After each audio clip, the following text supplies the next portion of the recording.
Hello, hello, hello. It's Saturday. Yes, I know I'm early. I'm early. And I want to get ready to get going, okay? Because I think I want to have some fun today. Yes, today is a fun day. It's kind of grismal out there, kind of cold. I'm wearing my sweater. And Steve is going to cut in with some music in about 10 minutes. Going to cut in with a couple pieces of music, and then I'll launch into what I was thinking about today, which is how to object and protest and complain. This version of History Reset today is called Complaining and Bitching 1A, how to do it, because I've had a lot of practice, which is a dubious distinction to have a lot of practice at being the complainer and the bitcher, okay? But I have had a lot of practice. And that's a dubious distinction. So, but one of the things that's happening in going back and looking at these Saturday sessions, okay, a couple things. First of all, there's no charge for this, okay? All right. I put my book list up so that if you want to go deeper into something, you can. But this is not like Patreon. You're not going to be charged for this. And the people who, if you see it later on YouTube, you're not going to be charged for it. God supports me. People don't. I don't want them to. Because in the current atmosphere of suspicion, a philosopher, and I consider myself a philosopher along the lines of Stephen Molyneux, and I'm doing something like what Alex Jones and David Icke do. And if I were to get an organization around me, I'd be under a lot of suspicion. So I just keep this, okay, on the between you and me, or it's just between you and me. If you want to look deeper into anything I say, the book list is up at the top, and you can, thanks, Steve. You can do that. All right. I don't survive that way. I'm on Social Security. I live very, very simple life, and that's the way I like it. But there's something else going on here that I haven't been folding into these commentaries, and that's the fact that my real passion is semantics and language. And I'm working on a problem. I've been working on a project since 1991, a language semantics project, because the Tower of Babel has always bothered me. And every day I get a new vocabulary word from a vocabulary fluency company, and the vocabulary words they send me don't have anything to do with anything real. You know, they're just dumb. So I'm going to use this space and time to lay out language semantics so you can see it functionally, and so you can enrich and clarify language as you use it, as I use language to describe functions, roles, locations, causes, and effects, so that we can regulate our use of language in solving problems, and so we can actually solve problems. All right, because if you listen to the children who are being taught by Common Core, they speak in word salads. They don't have a command of functional language. So today, in discussing just saying no and objecting and protesting, I'm going to relate this to the analog prime numbers that describe each of these functions. And I hope I'm making sense to anybody, because this is a terrible introduction. This is a really complex introduction to a very complex topic. Now, in our alphabet of analog integers that describe human behavior, we do have an alphabet. And a 1 is a thought. And a 2 is a choice. And a 3 is a state. And today we're going to talk about 30, which is the number 30, which is an engagement. Okay?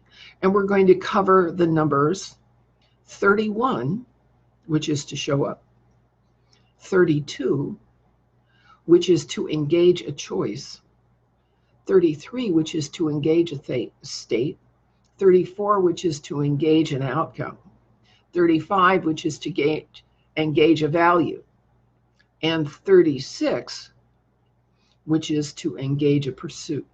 We're going to cover those numbers. Now, I haven't given you 1 through 10 and 10 through 20 and 20 through 30, so I'm starting in the middle. But if you want to take notes, or, you know, I'll just, whoa. Hi, Steve. Hello. What's up, dear? Not much. Okay. All right. Well, I'm just explaining what I'm doing to my friends at Facebook. Oh, okay. That we're doing analog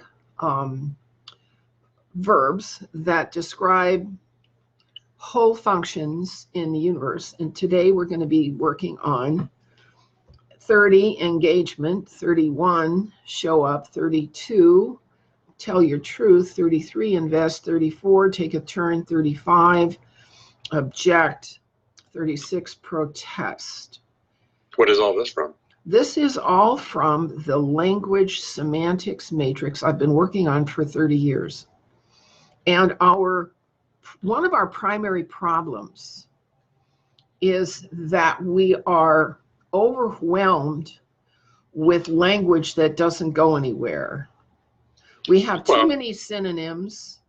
We have too much slang, and the basics of talking about role functions, locations, causes, and effects gets lost in the shuffle. Uh-huh.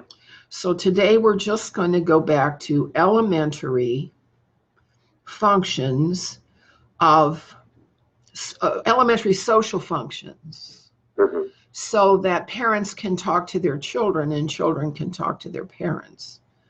What I'm finding is that there's this generation gap caused by quackademia curricula.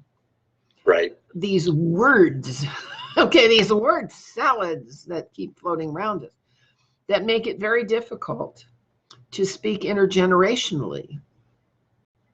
And so I want to start with the idea that we have to learn how to complain progressively and conservatively and precisely complain when things get out of control, because they're definitely out of control, right? Well, it depends on how you look at it. Yes. Okay. And how you look at it. Things are running along perfectly the way they want them to. Yes. Okay. But for us who say, that isn't what I came or signed up for. Well, actually, it is, because they don't take an oath to the Constitution. Okay. All right. But you see, the Constitution conflicts with the galaxy treaties, and that's what we're not being told. Okay. All right. And that's why we have to start with this dichotomy between what the planetary sovereign was given when he came here, the laws that he was given by the galaxy, the laws he was given by the universe, and the laws that he genned up to get humans to kind of treat each other decently. You see, there's these different sets of laws. We don't, though. Okay, and that's because we don't know that there are these different sets of laws, and by our behavior, we're choosing which set of laws that we're going to abide by. But we're doing that unconsciously. We're doing that in our choice of adopting idiomatic speech. We're doing that in unconsciously adopting a culture or an ideology because it seems right. And so what we're going to do now is nail down, what do these things imply and what goes with what? You know, it's like cleaning out a messy closet. First of all, you got to take everything out of the closet and dump it on the floor. And then you put the pile of socks here and the pile of papers there and the pile of toys here. You put everything in a pile. Okay, so now You have about 30 seconds left. Okay, so now we have some piles of stuff that we're going to sort through. All right. And I think we're going to have fun doing this. All right. Is it time for my intro? Well, the little Scottish point's going on right now, so you got about 8 seconds. 8 seconds. Okay. So I'll count back from 8 and then we can get going. And I think we're going to have some fun with this, Steve. Okay, you're on in 2 and 1. Hey, good morning, afternoon, or evening, my friends, depending on where you are. Where I am, it's 1 p.m. Pacific Daylight Time on December the 21st, right? Yeah, okay.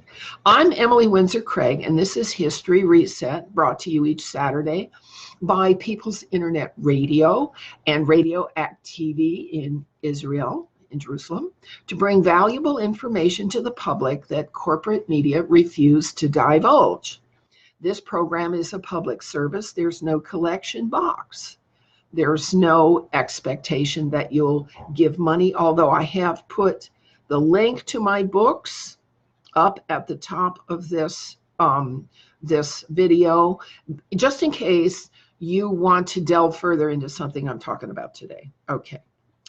But please donate to People's Internet Radio, as I do, and to Radio Act TV in Jerusalem, Israel, because what we're promoting here is the reasonable idea that there's a lot in common between the law-observant people who call themselves Jewish in Israel and the law-observant people who call themselves Celts in Britain. All right, so tonight's History Reset show is going to begin clarifying language. And I've decided to bring this up because I see that idiomatic language, different accents from different areas, different parts of the English-speaking world, the UK, Australia, South Africa, America, Canada,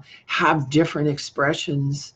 And I'm noticing that children, when I'm approaching them on the street, have a hard time talking. They speak in word salads.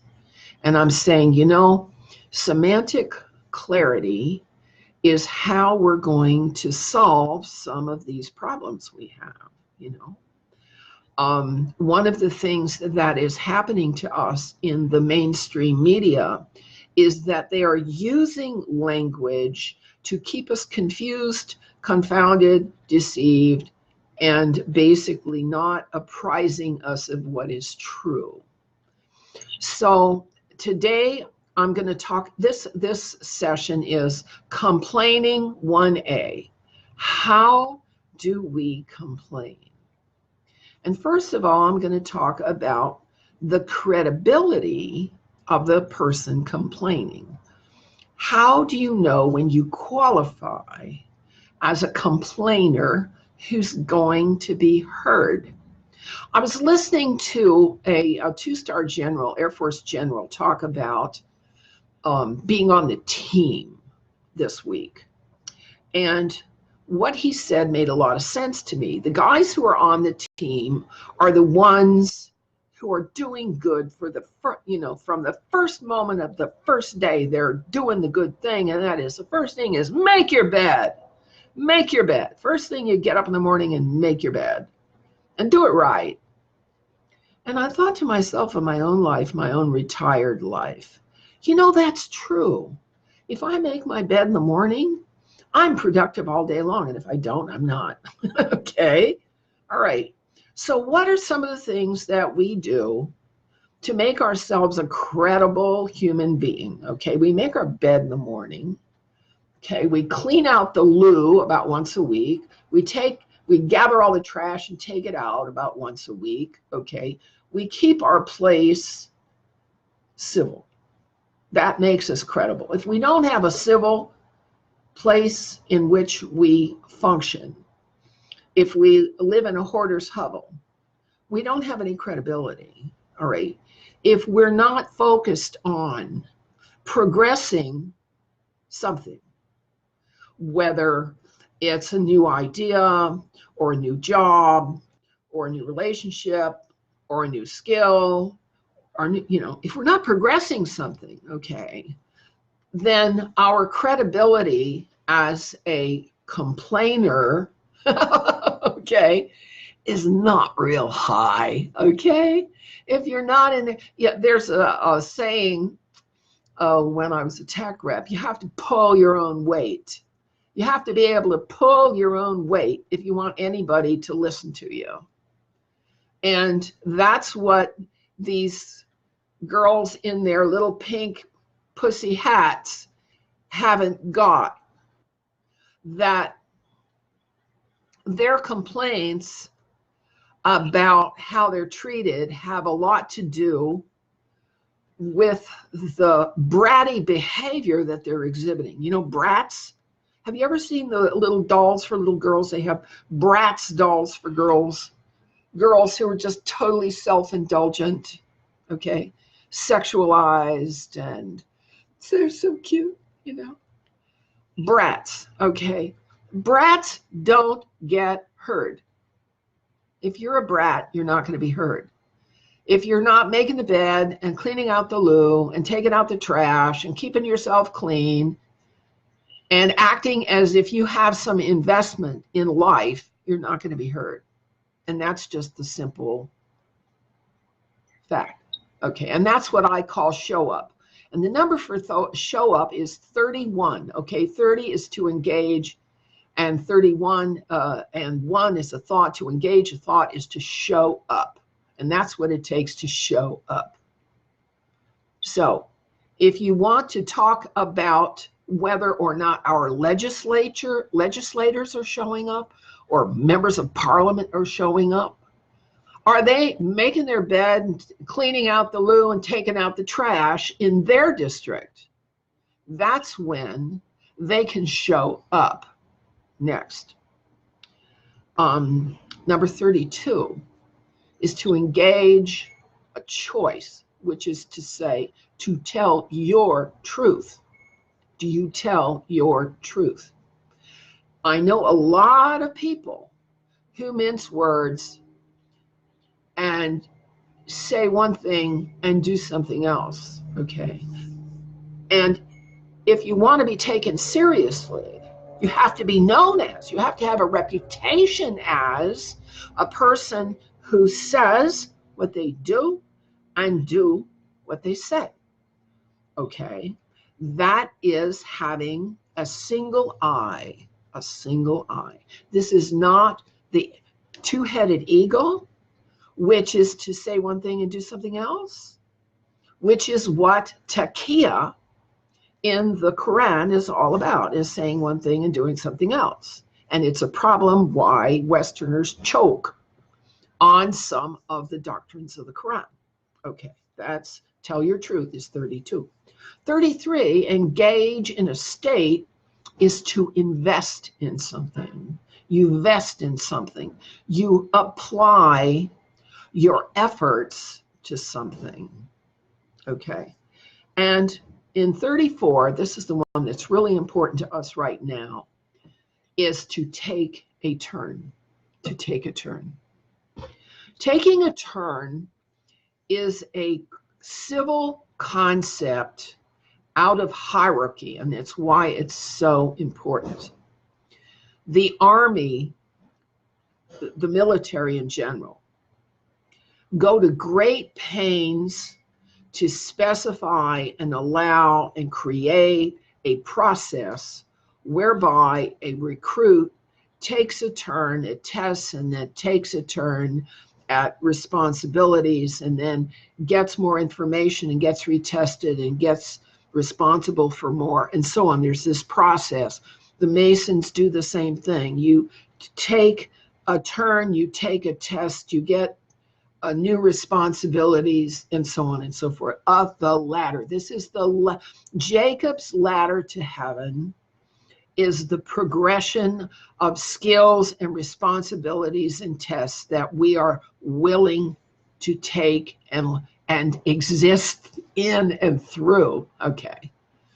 And it's what many in our society default from. Now let's talk a little bit about that. A person who defaults from taking a turn is not interested in anyone but themselves. Okay, their own situation totally has them enraptured. And they've lost the concept that life is about steps toward objectives and steps toward goals. And our children in the Common Core curriculum are taught definitions about all kinds of arcane and abstract concepts.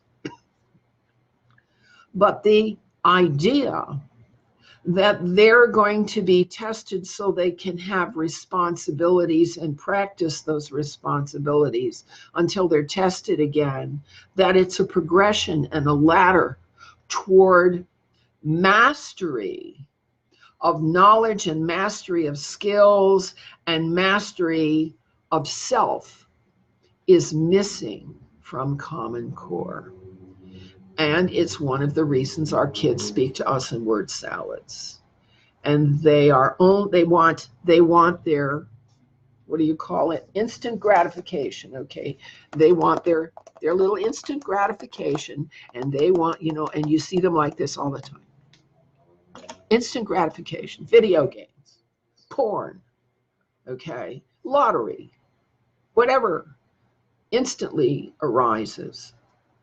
But this is not how life works.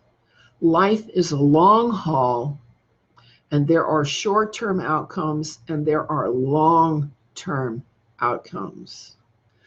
And in order to be successful in mastering life itself, we first have to master the process and the problem of being able to take turns. How do we make ourselves able to take turns? First of all, we get up in the morning, we make our bed, we clean out the loo once a week and take out the trash, and we're dressed appropriately. We look like our intention is to show up and take a turn. Okay, so that the ones who have the responsibility and the role to deal out the options and opportunities see us that we are ready. We have done it. We have made the bed, taken out the trash, cleaned out the loo, and we're dressed to show up and take a turn at learning something. And this is how you get a job. This is how you get any job. Now, I realize the process for becoming employed has become convoluted with the resume lottery, which is a game that just drives everybody crazy. And HR doesn't realize it, and they don't know, and they don't care. Well, all right, I talked to them about that. But in order to take a turn, we have to be perceived as being ready to take a turn, not just perceived, possibly not by our parents, because we're not on the same page as our parents were. And that has been made so clear to me because I never had parents, okay? I had foster parents, I had in-laws, and I've never been on the same page with any of them, but they're all nice people, you know, they all meant well. They all did their thing. And I was always the Chirkandus, okay? I'm still the Chirkandus. And so I talk about stuff that other people don't notice because I had to notice, okay?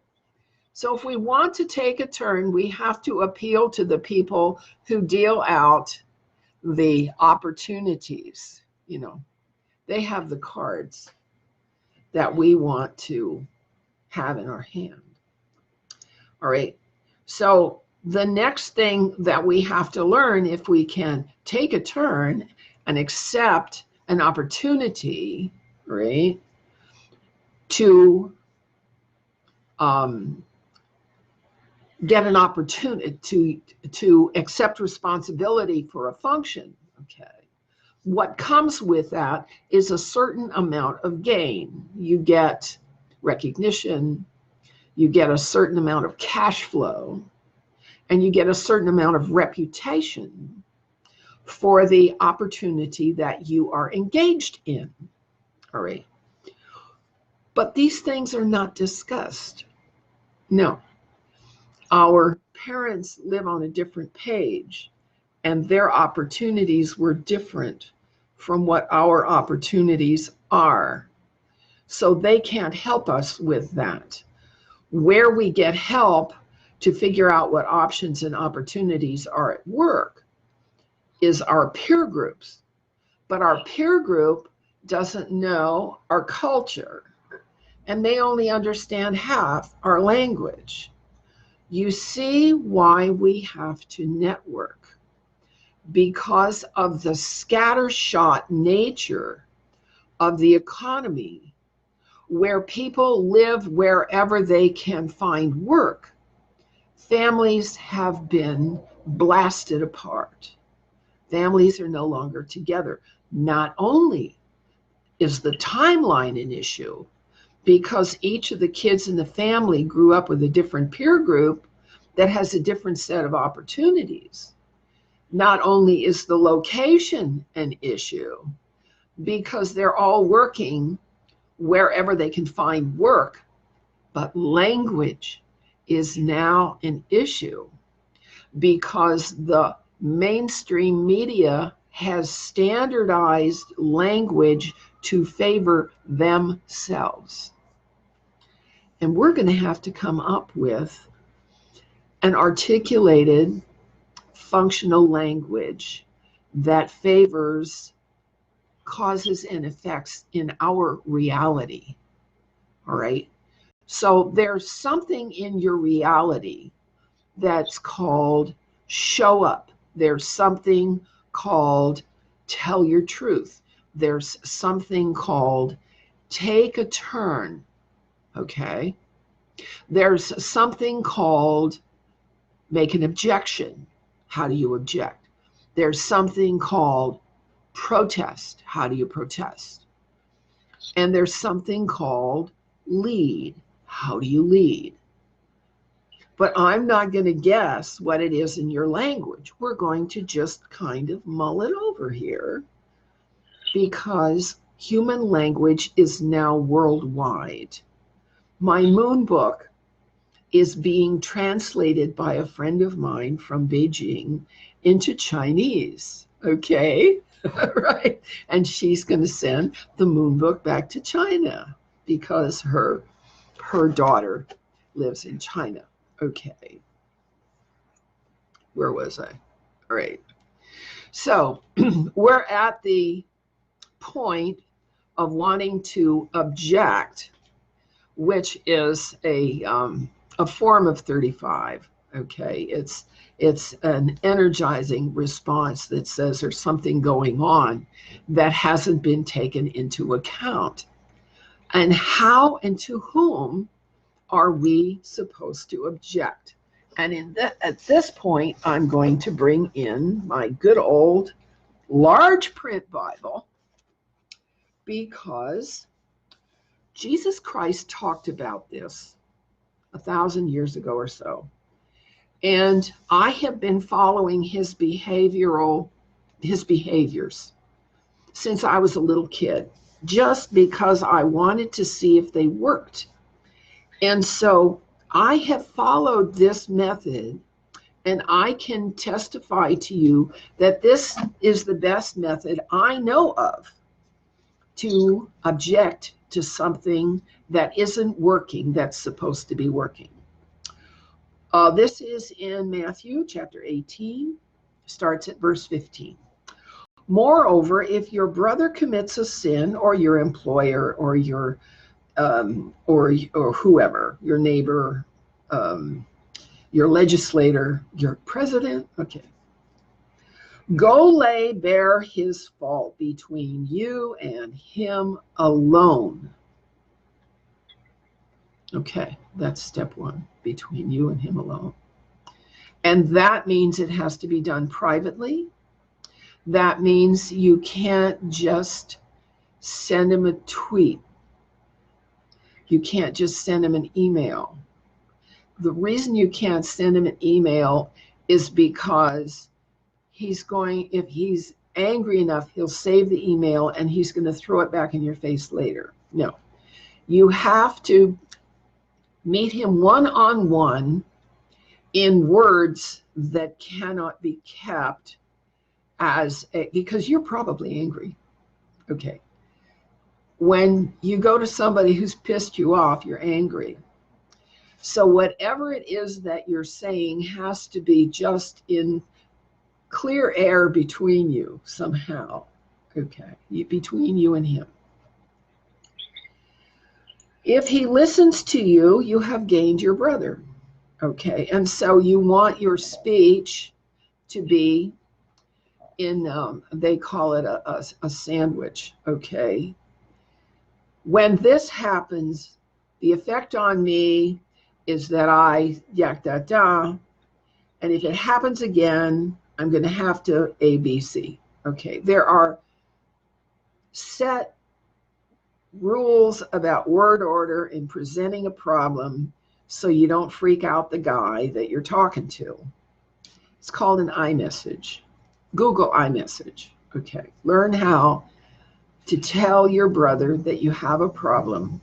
Now, yes, I understand it takes courage to go to the person who's pissed you off and say, excuse me, brother, but I'm really upset because when this happens to me, I feel like this, and then I feel like I have to this, and then that just makes matters worse. Now, can we work this out? All right. But if he does not listen, take along with you one or two more, in order that at the mouth of 2 or 3 witnesses, every matter may be established. Okay. So if you object or protest to someone or complain to someone, and it's really important, but what they do is they call you names. They say that you're just a narcissist. You're just, no. I don't have to listen to that because it's not my department. I'm not responsible for that. That's not my point of view. Don't bother me with it. You're just being a narcissist. Is that what you've heard? Okay. All right. That's what we hear. All right. But if it's important enough for you to take a couple people with you to put it out on the table again, in a tactful manner, when this happens, the effect on me is ABC, and I am forced to BDF, okay? And if it happens again, I'm going to have to do something else, all right? When you have taken a couple people with you, and they witness to and can testify to the response or lack of response of the person that you are confronting. All right. Then you have witnesses that can be taken to a court if necessary. And that's why that step is important. If he does not listen to them, speak to the community. If he does not listen even to the community, let him be to you just as a man of the nations and as a tax collector, which is to say, somebody that you avoid. And that is how Jesus Christ talked about settling differences.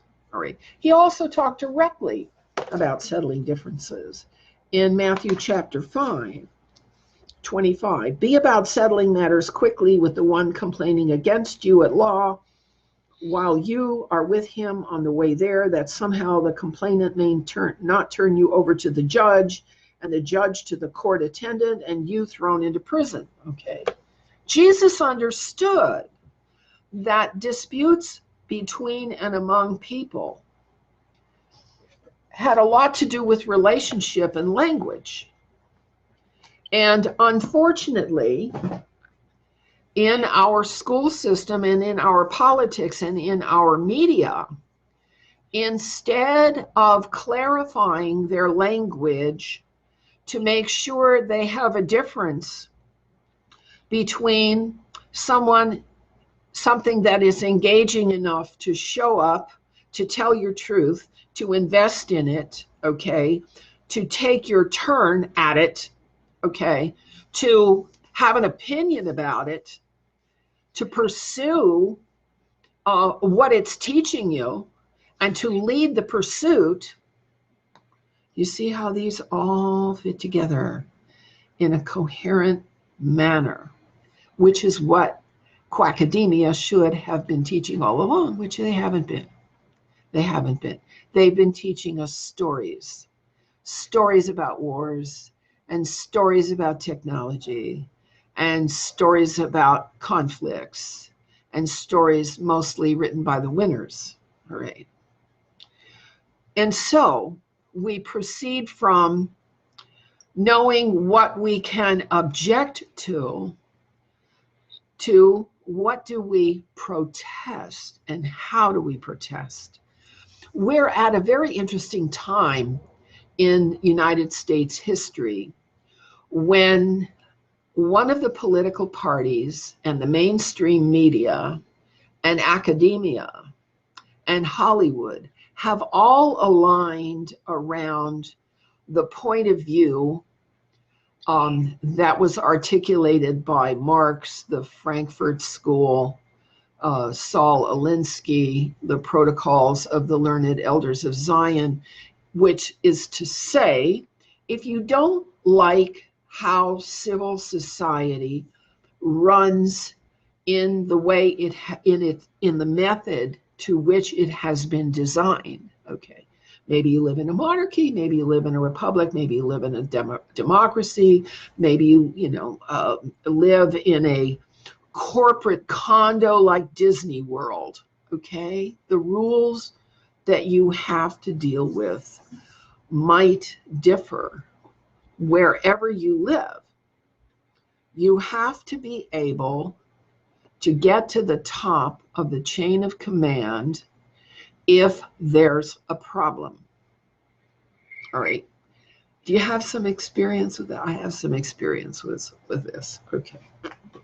When I was the executive secretary to the chairman of the board at a title company in California, and Bill, my boss, was so fabulously organized that he dictated his letters in perfect grammar. Okay, everything was perfect coming off that man's dictaphone. And so, frankly, I was bored to death. And so I got together with the controller and we created business forms. We created processes to make the process of title insurance more efficient. And one day, Bill Morris said to me, you really are a racehorse pulling a plow here. All right. And so he recognized by the way I was functioning that I was capable of way more than what I was being asked to do. And it was right after that I left there and joined Xerox as a service tech.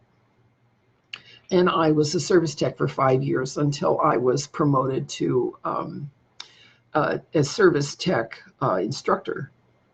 And in service tech instructor, the politics got to me, and that was no fun, so I quit. But as a service tech, I was always feet on the ground with my tool bag, taking service calls, meeting customers I'd never met with problems I may or may not have known anything about. And it was the most interesting job I ever had because I never knew if I was going to be able to fix a problem or not. But I did. I had some of the best statistics on the team when I was promoted to service trainer, but service trainer was a terrible job. All right, and so what I noticed about that process was that the company where I was able to give feedback upstairs up the chain of command and actually have an effect on how the business went. Okay, one of the things that I noticed as a brand new technician, they had their, service documentation, okay, and it was a salad of information. It wasn't organized or anything. So I sent letters back to Rochester, New York. This is how you can improve your service documentation. I thought I was so smart. And they did. They completely redid their service documentation. And when I was promoted to tech trainer, I found out that the people who had been doing service documentation had gotten fired because of what I had said. And so they were waiting for me when I got to the training location. They were just waiting for me because I had gotten their friends fired. All right, company politics. All right, so it's important if you are protesting that you understand the chain of command that is going to hear or not hear your protests. All right, now there are surveys. We get these surveys that online all the time. We get surveys from companies who want to know how their service is. But it's not personal. They don't care about the personal elements of it. So I don't pay much attention to that. But every once in a while, you'll get the name of somebody at the top of the heap. All right. And that's a name to treasure. All right. Because, I don't know, I worked in customer service for 45 years. From the time I was brought up in my foster family in a wholesale dry cleaners. Okay.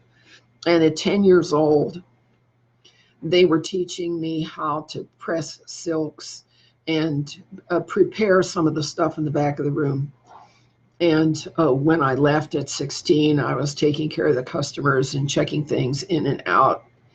And I could have run the business. In fact, at one point, I had to take the California State licensing exam to actually run my father's business when he was ill. All right, so I knew customer service and dry cleaning. And then I went to customer service in document preparation for University of California. And then I went to customer service in publishing. And then I went to customer service in business machine repair. All right.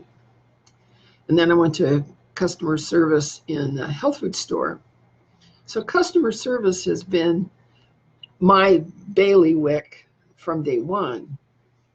And that's why I speak to the functions of showing up, taking a turn, making an objection because something isn't working, protesting that a process isn't working, and learning how to lead. So when a process isn't working, how do you know? Well, you know when you can't get past the telephone answering robot in order to pay your bill online, that their man-machine interface software isn't working, all right? And that's when you have to make the call to a managerial level or an executive level, because the supervisors don't know from nothing. Because even the managers don't know the software. Only executives are knowledgeable enough to be able to address a software glitch. If there's a software glitch, the managers can't help you. All right, it's the executives. And then you have to find who's the guy in charge. All right. And once you find the guy in charge, you have to know a lot about him, because you have to be able to talk to him in his language. And that's how you get something done, is to be able to talk to somebody who can make a difference in his language. All right. You have to learn how to approach the chain of command. Now, this is not what's taught in Common Core curriculum. And the traditional hierarchies do not have the ordinary practice and respect for chain of command intrusions. Let me give you an example. While I've been into customer service all this time, I've also been looking into churches all this time, all right? And so isn't one hierarchy just like another hierarchy? If I can get to the executive level of Xerox Corporation, why can't I get to the executive level of the Watchtower Bible and Tract Society? Whoops. They didn't like my intrusion. In fact, they didn't like it so bad that they didn't even disfellowship me. They just threw me out. Okay. Well, I was thrown out of a Presbyterian pastor's study because I dared to question, what is a Trinity? Now that I know what a Trinity is, but he thought by my asking what is a Trinity, I was violating it with blasphemy by merely asking.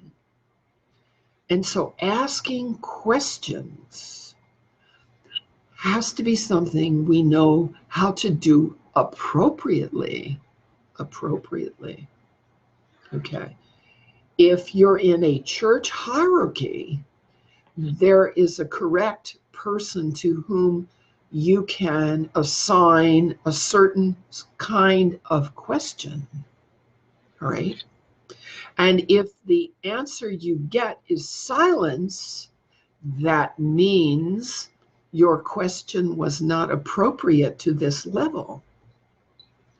And if your questions to several levels are met with silence, that means this hierarchy does not deal with those questions. Now, here we are in our process. We're climbing the ladder to heaven with the patriarch Jacob. We're learning and testing and taking on new responsibilities. And we're objecting when something affects us personally, and we go directly to the person who was responsible, and we say, when this happens to me, the effect on me is such and such, and I have to, and this doesn't seem right under the policy or the law or the rule of so and so. Okay. When we object, we know how to do that. But when we protest, we have to know the hierarchy that we're protesting to. And this is the knowledge that has been deprived from our children. And this is why the streets are full of violence, because our children have not been taught the correct chains of command and the correct access points by which their protests will be heard. Part of the problem there has to do with the rules of Marxist intervention. Okay. In Marxist intervention, according to the Frankfurt School and Saul Alinsky and the Protocols of the Learned Elders of Zion, okay, their method is to establish alternate chains of command that preempt the lawful chains of command. They establish institutes and foundations, okay, and committees that are overseeing what the bona fide, lawful, truth-telling problem solvers are supposed to be doing. And this is what the Illuminati and the Vatican and the corporatocracy have essentially done, is pull off money, profits, sink their monies and profits into institutes that will compromise and obviate and just diverge from the regular principles and methods of governance, from the legislature, from the function of petition and redress, from the judiciary, according to the simple laws that were given in the beginning. You notice how the laws have been confounded, and now they're all tangled up between the corporate statutes and the legal codes and the Maritime Admiralty Commercial UCC and versus common law. And these are all tangled up. And that's because parallel chains of command have taken away the sovereignty and dominion of the actual laws of the nation. And so protesting becomes a matter of trickery and deceit. That's what has happened in the United States since the Masonic order has been allowed to operate by its rules. You know how the Masonic order operates? They keep everything secret among themselves. They only favor each other. They only support each other's endeavors. And everybody else can go to hell. That's how the Masons operate. And so they have created, through their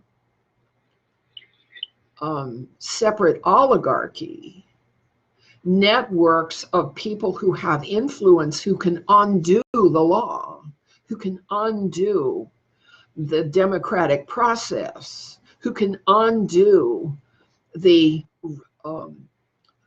regular strategies and processes of the republic. They have all these extra chains of command that we're supposed to be able to protest to. All right, so we protest to them, and you know and I know that that outside oligarchy has absolutely no intention of responding to our protests because they have another agenda. They are paid and subsidized and funded and endowed in order to propagate the agenda of their founder, who was a robber baron who sucked off profits from a business and put them into the institute propagating his ideology or propagating his belief system.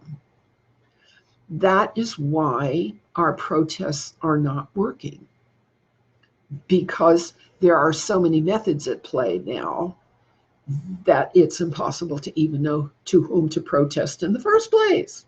Who are you going to protest to? All right. Who are you going to protest to about the proliferation of different formats of law?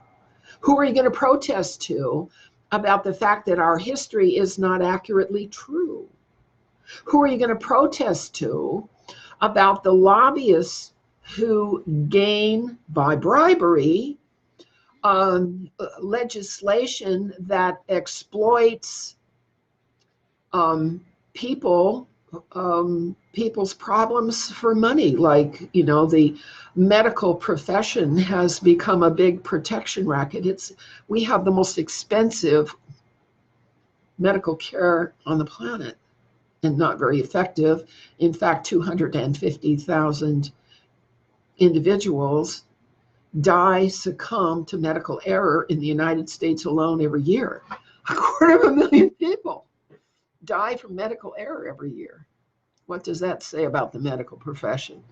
It's a good thing to avoid if you can. All right.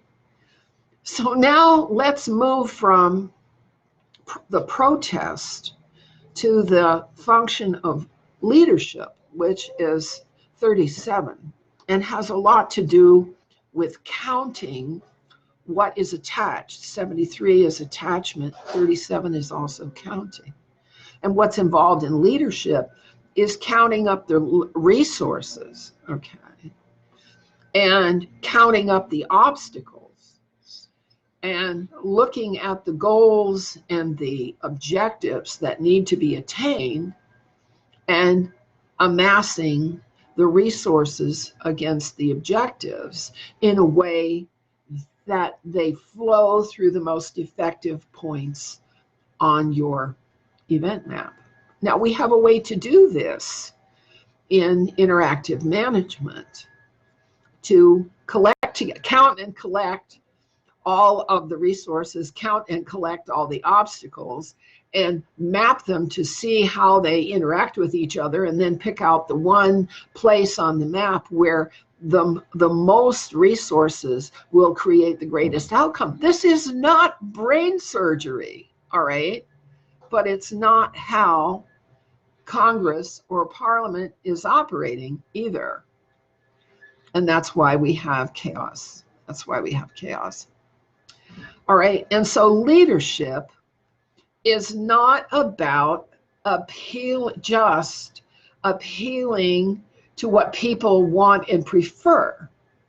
It also has to do with the organizational ability to set up a method, a group of resources, okay, a group of functions, and a hierarchy path of functions to move the resources through the hierarchy to produce the outcome.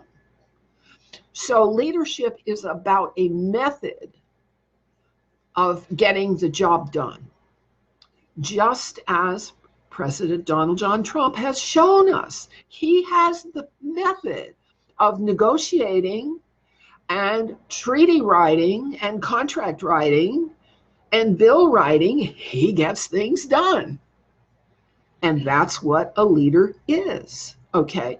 And so the poor Democrats at their, debate the other night, I'm for this and I'm for that. Being for something has nothing to do with having the method to make that something happen. All right? Now, who was an effective leader? John Fitzgerald Kennedy had the connections to make things happen. That's why they took him out. All right? That's why they took him out. Let's see, who else? Johnson had the connections to make the things happen to deepen the deep state, okay?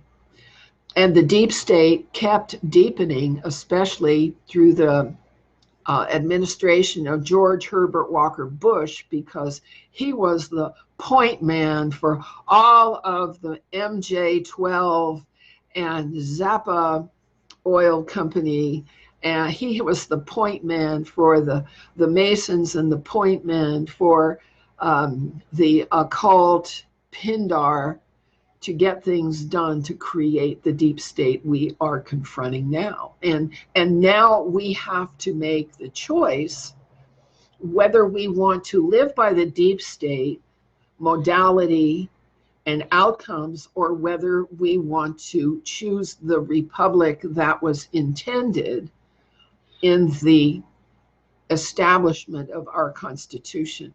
Our Constitution does not work well in an environment in which commerce trumps human rights. Okay, our Constitution doesn't work well where bribery is more common than telling the truth. Our Constitution doesn't work where Masons are following the directive to stage 3 world wars and are consolidating and aggrandizing the process of serial proxy wars in other countries in order to obtain and abscond with the resources of those countries. I mean, that's the neocon stance, that's the Zionist stance, that's the Islamist stance, that's the communist stance, but it's not the point of view that was propagated and established within the Constitution of the United States of America. The Constitution of the United States is built on the idea that a person shows up with their truth, okay, they invest, they take a turn in a function and a role, they object when things aren't working right, they protest when the process appears to be broken, and they lead from a method of correcting a problem. Okay, this is not about manifestation. We are not manifesting here.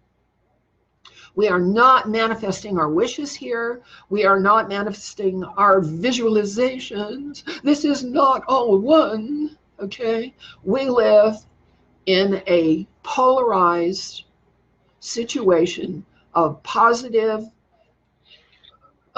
positive charge and a negative charge. Opposites attract. That's where we live. We do not live in where it says like attracts like. Understand? We do not live in the fifth dimension in eternity where having a thought group all think together and think alike is more important than knowing where your next meal is coming from. All right. And so the fifth dimensional method of manifesting out of the group's shared visualizations is not going to work here. Never will. It's what the Anunnaki taught. That was their method. That's their theology. That's their epistemology. It's probably still is. But it doesn't work here in third dimensional physicality. You can't manifest a reality here. You got to build it brick by brick, and you got to know where you're getting your bricks and how much they're costing you. All right? And we can't solve any problems that way either. All right. Steve, I want to ask you something. Are you there? No, he's not there. All right. I was supposed to have some music, and I don't know whatever happened to it. It went bye-bye. All right. Because I've been on for an hour. All right. That is what I have today for my friends at Facebook. And I hope I've made some sense to you. I'll find out later. You guys always leave me comments and let me know if I've made any sense. So today I'm talking about engaging in a state with other people about problems and being heard. And sometimes it takes a long time to get heard. In order to be heard, you have to know how to listen to other people's stories until you see how the people who tell effective stories are effective. Okay. You have to learn how to be effective in telling your story first, and then you can be heard. All right. So that's History Reset for today. And I'll get back with Steve, and he's going to play me some music, some gung-ho music, and we'll ask some questions. Hey, follow me on over to People's Internet Radio with your questions and your comments, and let's take it from there. Okay, how does that sound for you? Okay, all right, friends. We'll see you in a day or so. Bye-bye. Okay.